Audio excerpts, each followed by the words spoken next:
Oke. Selamat siang Kakak Dos dan Bapak dosen. Kami dari grup 4 akan mempresentasikan tugas unit 3, progres 2. Di sini kelompok kami beranggotakan 3, ada Eduardus Gento Sabto Argo, Aldres Valentana Gimanik, dan saya sendiri di Limor. Teman saya kedua ini ada berhalangan jadi belum bisa ikut karena ada urusan penting. Oke. Sini kita masuk ke kerangka besar presentasi. Yang pertama itu ada konsep alternatif yang tidak terpilih. Terus yang kedua kebutuhan penting desain. Ketiga rumus masalah. Keempat konsep akhir. Kelima desain rinci. Dan terakhir itu ringkasan. Kita masuk ke rumus masalah. Dan rumus masalah yang saya dapat itu rak buku ini tuh dia memiliki hal yang susah untuk seperti pengorganisasian, keamanan dan kestabilan itu aksesibilitas buku itu sangat susah. Nah, di sini tujuan kami membuat rak buku ini tuh agar bisa mengatasi masalah-masalah tersebut karena dari rak buku kami itu memiliki tinggi yang tidak terlalu tinggi dan tidak terlalu pendek juga dan bisa menyesuaikan bagi kalangan. Jadi rumus masalahnya itu pergo pengorganisasian, terus keamanan, kestabilan dan aksesibilitas buku. Terus kebutuhan penting desain. Dari kebutuhan desain ini tuh dirancang untuk customer yang emang dari kalangan remaja ke atas dan ke bawah pun bisa. Kenapa? Karena pada rak buku kami itu memiliki tinggi 78 cm, yang dimana pada setiap orang, setiap kalangan bisa mengakses buku tersebut. Karena pada dasarnya itu dari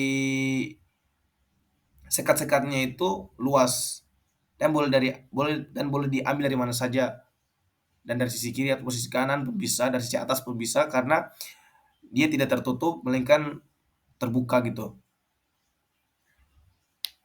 Oke. Dan pada rak buku juga itu mampu mendistribusikan bebas secara maksimal. Hal ini karena bisa mencegah bukunya tidak terguling atau terbalik. Untuk mencapai hal tersebut diperlukannya penguat alas sak buku dan satu lagi sandaran buku belakang sebagai penutupan utama. Oke, next.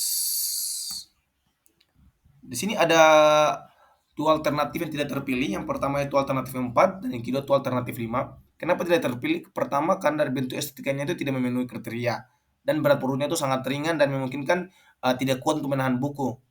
Terus yang kelima itu pada alternatif 5 tidak terpilih karena dari ukurannya tidak memenuhi sesuai kriteria dan kriteria juga, dan biaya dari produk tersebut bisa dikatakan cukup lumayan besar dan tidak kuat juga menahan beban dengan masa yang besar. Jadi kualitasnya menahan beban itu kurang, tetapi biayanya itu sangat tinggi. Nah, dari alternatif 4 dan 5 ini yang tidak terpilih dikarenakan adanya beberapa kriteria yang tidak bisa memenuhi seperti tadi bisa dilihat estetika, berat, ukuran, dan biaya. Nah, di sini konsep akhirnya itu kami memilih alternatif 2, bukan kami memilih tapi kelompok lain yang mengisi matriks kami. Itu pada hasil terakhir yang diambil dari matriks oleh kelompok lain itu mendapati bahwa hasil akhirnya itu sesuai dengan konsep yang tepat. Jadi rak buku kami itu memiliki sekat-sekat yang menyamping dan unik, namun mampu menahan massa dengan skala yang besar seperti berkas-berkas kantor yang banyak dan mencakup data-data setiap pegawainya. Selanjutnya, nah dari konsep akhir ini tuh produk yang telah terpilih itu memiliki fungsi seperti sekat-sekat yang berguna untuk menampung setiap dokumen dan buku agar tidak mudah berantakan. Terus pada produk buku juga itu yang dibuat memiliki sekat-sekat yang bersilangan. Jadi pertujuannya itu silang-silangnya itu bukan sebagai tempat eh, kelihatannya saja, tetapi tujuannya itu agar mampu ketahanan dari setiap buku itu boleh ditahan dari setiap sekat-sekat itu. Boleh dilihat dari 3 dimension kami di sini dan bisa teratur rapi karena dia bukunya itu tertidur. Istilahnya begitu. Selanjutnya itu ada desain rinci. Dari sini desain rinci itu ada cara kerja desain produk, terus ada juga 2 pandangan, yaitu bagian explorers view dan assembly design. Pertama saya menjelaskan cara kerja desain yang terlebih dahulu. Pertama itu, cara kerja desain itu mampu merapikan buku atau dokumen. Jadi setiap buku yang ditaruh di atas rak buku itu akan tertidur dan memiliki kerapian yang dari sudut pandang yang berbeda juga dari sisi manapun bisa. Selanjutnya nomor kedua itu aksesibilitas. Karena pada dasarnya dia terbuka, sekat-sekatnya yang terbuka, luas, itu mampu diambil dan mampu gunakan oleh seluruh kalangan. Nah, di sini ada bagian exploded view-nya itu sebelum manufaktur dan ini rakitan lepas tiga dimensinya rakitan lepasnya. Terus ini bagian assembly desainnya sebelum yang sudah dirancang di SolidWorks dan digabungkan. Oke. Berikut adalah desain rinci dan langkah-langkah pembuatan rak buku. Pertama itu kita menyiapkan alat-alat dan bahan yang dibutuhkan, lalu menyiapkan ukuran pada setiap part sekat untuk dipotong, lalu menggaris setiap part sesuai dengan ukuran agar lebih mudah untuk dipotong. Nah, di sini tuh menggaris setiap part itu depan dan belakang bertujuan menggunakan spidol bertujuan agar setiap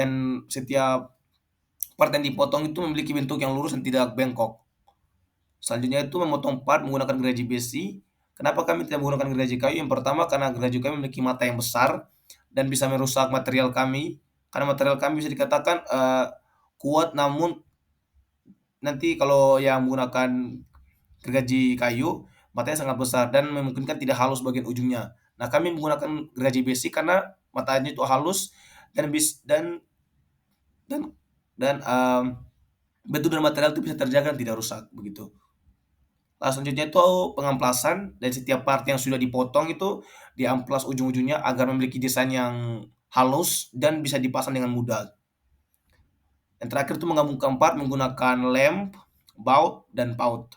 Setelah digabungkan part dan dijadikan satu, seluruh keseluruhan part itu dicat menggunakan cat kayu yang sudah kami pilih kemarin. Oke, selanjutnya itu ada penyajian pandangan khusus terhadap fitur khusus desain. Yang pertama itu pada rak buku biasanya itu digunakan di berbagai kebutuhan sehari-hari, mulai itu di keperluan kantor atau keperluan sekolah apapun itu memiliki fitur yang mudah diakses dan memiliki ruang yang sangat luas. Eee, Nah, sini saya mendapati 2 poin. Yang pertama itu memiliki sekat-sekat yang menawarkan solusi penyimpanan yang luas dan rapi. Terus yang B itu pada rak buku menggunakan material kayu jati. Jadi setiap kayu jati itu memiliki, ramah lingkungan dan kalau dia tuh mudah terurai dan tidak terkorosi, begitu. Selanjutnya penyajian hasil analisis. Ini kami, mendapati dari unit 1 konsep kimianya dan konsep matematika. Sebelum pembuatan produknya itu kami mendapati ada penyajian hasil analisis. Yang pertama itu kami analisis dari konsep kimia dan konsep matematika. Pada konsep kimia sendiri kami ambil karena pada material kayu jati itu memiliki komposisi selulosa dan hemoselulosa, yang di mana setiap komposisi mampu membantu dalam kekuatan kayu serta memberikan perlindungan. Nah, yang kedua itu konsep matematika. Jadi pada pembuatan eh, rak buku menggunakan material kayu itu ketebalannya sebesar 5 cm atau tingginya.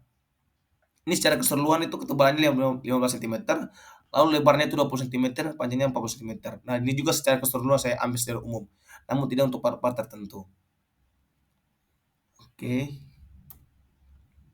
Di sini adalah hasil eksperimen dan model kami. Yang pertama itu bisa dilihat ada gambar 3D dimensinya di sebelah kiri atas dan gambar hasil jadi kami di bawah sini. Nah, hasil eksperimen ini tuh hasil bentuk jadi dari produk praktikan selama proses manufaktur. Jadi, semua part ini tuh bisa digabungkan karena menggunakan tadi saya sudah bilang itu menggunakan lem, paku, dan baut. Ini bos lihat perbedaannya. Sini saya kurang menarik ya, kurang extend ya.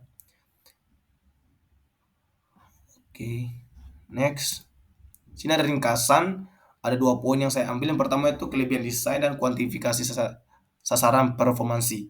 Pertama itu kelebihannya itu, bisa menaruh buku atau dokumen dari berbagai sisi sekat yang tersedia dan juga memiliki luas dari setiap sekatnya. Nah, dari sini kita bisa mendapati kesimpulannya bahwa rak buku ini tuh simple dan memiliki desain yang minimalis. Karena dia itu tingginya itu 78 sentimeter dan boleh diakses pada kalangan remaja ke bawah juga bisa karena di bagian bawah juga tuh boleh ditaruh buku juga. Nah, sini juga ada kuantifikasi sistem performansi. Yang pertama itu memberikan kerapian pada buku atau dokumen. Terus yang kedua tuh kayak mana mampu menahan buku, dokumen berwarna skala besar dan skala kecil. Terus ya yang ketiga itu material yang ramah lingkungan dan gampang untuk diubah. Maksud gampang diubah itu material tersebut itu kalau udah rusak itu kita boleh ubah apapun gitu. Nah, dari keamanannya sini saya maksud adalah bobot yang dari buku atau barang berharga lainnya tuh dengan massa yang sangat besar, itu dia bisa tampung. Karena dari sekat-sekatnya itu saling menopang satu sama lain yang memberikan ketahanan pada rak buku tersebut.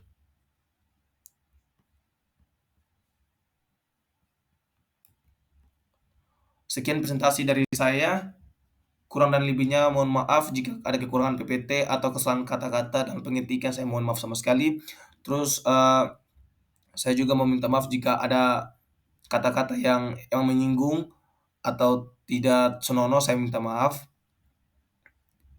Ini adalah akhir dari puncak pe poin PowerPoint kami dari G4. Kurang lebihnya saya minta maaf. Mohon maaf. Makasih.